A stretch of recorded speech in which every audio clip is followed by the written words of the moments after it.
The cabin air filter in 2016-2023 Toyota Tacomas is crucial for clean air inside the vehicle. It's located behind the passenger side glove box in a plastic housing consistent across all trims like SR, SR5, TRD Off-Road, and TRD Sport. This filter traps dust, pollen, allergens, and other airborne contaminants, improving air quality. Understanding its function and location is the first step in maintaining your Tacoma's HVAC system. Replacing it regularly ensures efficient airflow and prevents musty odors, signs of a clogged filter. Toyota recommends checking the filter during routine maintenance, such as oil changes. First, open the glove box and remove its plastic stops, which are pins or screws, to fully lower it.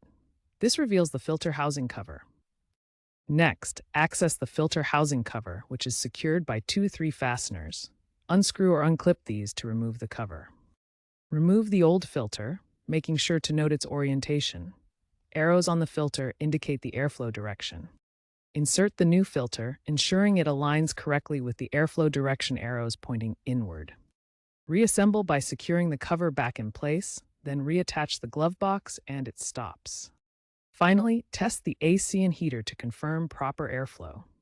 Use OEM or compatible filters and replace every 15,000 to 25,000 miles or annually to maintain efficiency.